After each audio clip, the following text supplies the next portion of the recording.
کہ تم اگر ان پر احسان کرو، ان کے ساتھ بہترین سلوک کرو، الا احداہن الدہر، ایک لمبے عرصے تک. پھر کیا فرمایا؟ ثم رات من کا شیئن، پھر تم میں یہ کوئی کمی دیکھ لیں، کوئی چیز دیکھ لیں، تو پھر کہتی ہیں قالت ما رأیت منک، کہ کہتی ہیں کہ ہم نے تو کبھی بھی نہیں دیکھا خیرن قط، اس میں کبھی بھی کوئی بھلائی دیکھی ہی نہیں.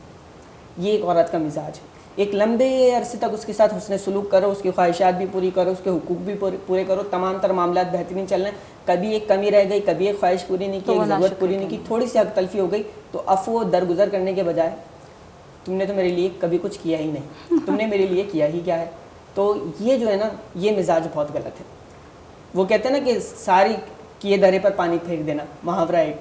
تو یہ حقیقتاً خواتین میں بھی یہ عنصر پایا جاتا ہے کہ وہ شوہر کی ناشکری اس انداز سے کرتی ہیں کہ سارے کیے دھرے پر پانی پھینک دیتی ہیں. اس نے آپ کو تحفظ دیا، اس نے دن رات کمایا، دوسروں کی باتیں سنی، دوسروں کے. اچھا، آپ بہت خوبصورتی سے بیان کر رہے ہیں. معراج النبی صلی اللہ علیہ وسلم میں نبی کریم صلی اللہ علیہ وسلم کو جب دکھایا گیا دوزخ میں کیا کیا جو ہے نا، وہ کس گناہ پر اور کیسے سزا جو ہے نا سزاوار ہوں گے انسان، تو وہاں یقیناً یہاں چونکہ بات میانہ روی کی ہو رہی ہے، جہاں عورتوں کے حوالے سے بات آئی کہ ان کو جو ہے نا اس گناہ پر یہ سزا، اس سزا کے وہ مرتب ہوں گے، تو مردوں کے حوالے سے بھی ہوگا یقیناً کہ کچھ احادیث میں باقاعدہ طور پر بیان ہے، بلکہ ڈیٹیل میں بیان کیا گیا ہے کہ جو عورت پر ظلم کریں یا عورت کی جو ہے نا وہ مطلب ایک طرح سے 4 شادیاں، توبہ استغفار، ہمارے معاشرے میں بہت ہی اپنے مطلب پر آ کر لوگ اپنے مفاد پر اسلام کو بھی بیچ میں لے آتے ہیں کہ جی دین نے ہمیں اجازت دی ہے ہم 4 شادیاں کریں. تو وہاں جب مرد ایک شادی پہ بھی جو ہے نا وہ عورت کے حقوق نہ پورے کر پائے، تو 4 شادی کے بعد عورت پر ظلم کرے یا ان کے درمیان جو ہے نا وہ بیلنس نہ رکھ پائے، تو ان کے لیے کیا ہے؟ دیکھیں قرآن حکیم فرقان حمید میں اللہ رب العزت کا فرمان واضح طور پہ موجود ہے. جہاں نکاح کا حکم آیا تھا اس میں اللہ تعالیٰ نے ارشاد فرمایا کہ تم میں سے جو چاہے 1 یا 2 یا 3 یا 4، جہاں 4 شادی کی اجازت دی، اسی آیت کا یہ حصہ یہ مرد حضرات بھول جاتے ہیں کہ جو اپنے مفاد کے لیے یہ چیز سامنے لے آتے ہیں فوراً، بھائی 4 شادیاں کرنا جائز ہے، 4 شادیاں کرنا جائز ہے، لیکن ایک بیوی کے نان نفقہ، اس کے حق مہر، اس کے حقوق، اس کا تحفظ، اس کی تعلیم و تربیت، اس کو عزت دینا، اکرام دینا، تعظیم دینا، یہ آپ پر جائز نہیں ہے، یہ آپ پر فرض ہے. ایک چیز جائز ہے، ایک چیز فرض ہے. فرض ادا ہو نہیں رہا، جائز کی طرف جا رہے ہیں. یہ ایک اصول سمجھنے کا ہے. پھر دوسری بات یہ ہے کہ اسی آیت کا حصہ ہے کہ اگر تم ایک میں 2 میں عدل نہ کر سکو تو تمہارے لیے ایک ہی کافی ہے. یہ آیت ہی ہے قرآن کی، موجود ہے. تو جب ہم اس پر بات کرتے ہیں تو آیت کے دوسرے حصے کو کیوں بھول جاتے ہیں؟ تو دوسرے حصے کو یاد رکھنا چاہیے. اگر تو آپ سمجھتے ہیں کہ واقعی آپ دونوں میں میانہ روی اعتدال کے ساتھ بالکل جو ہے نا انصاف کے ساتھ رکھ سکتے ہیں تو آپ 2 کر سکتے ہیں، اور وہ بھی اجازت کے ساتھ بالکل باہمی رضامندی کے ساتھ کر سکتے ہیں. لیکن اگر نہیں ہے تو پھر آپ ایک پہ اکتفا کریں گے. اچھا، میں جو عرض کر رہا تھا بات وہ یہ تھی کہ ناشکری کا عنصر جو خواتین میں پایا جاتا ہے، تو اسے تھوڑا سا روکیں. جو احسانات ہیں شوہر کے ماننے چاہیے. اور یہاں پہ ایک فیکٹ ہے جس کی وجہ سے دیکھیں یہ ایک پروگرام ہمارا جا رہا ہے اس اسکرین کے ذریعے اور پروگرام کے ذریعے آپ کے تھرو، آپ کے چینل کے تھرو. تو میں چاہوں گا کہ معاشرے میں وہ تمام باتیں جن کی وجہ سے بگاڑ پیدا ہوتا ہے، گھر برباد ہوتے ہیں، ہم ڈسکس کریں. تو ایک معمولی سی بات ہے بہت، لیکن میری ریئلائزیشن ہے اس میں عرض کر دیتا ہوں کہ خاتون کی طرف سے ضرورت سے جائز، ضرورت سے زیادہ مطالبات جب کیے جاتے ہیں نا تو پھر شوہر ہوتا ہے پریشان. مثال کے طور پہ آپ کی ضرورت صرف اتنی ہے کہ آپ کا جسٹ سپوز 10,000 میں گزارا ہو جائے گا، لیکن یہ آپ کی ضرورت تھی. اب آپ گئیں خواہشات پر، جب خواہشات پر گئیں تو آپ کا لیول آ گیا 50,000 پر. اب آپ کی ڈیمانڈ یہ ہے شوہر سے کہ مجھے 50,000 ماہانہ چاہیے، اس کی سیلری 20,000 ہے. تو وہ کہاں سے رکھے؟ اب وہ کہاں سے کرے گا؟ اب وہ چاہتے کہ بیوی بھی خوش رہے، بچے بھی خوش رہیں، گھر بھی برباد نہ ہو. تو اب اس کے ہاتھ بڑھتے ہیں حرام کی طرف، ناجائز کاموں کی طرف، اور پھر وہ گھر پر لا کر دیتا ہے. تو یاد رکھیں آپ حضور کی امتیاں ہیں، آپ سیدہ فاطمہ تو زہرا رضی اللہ تعالیٰ عنہا کی سیرت پہ چلنے والی ہیں.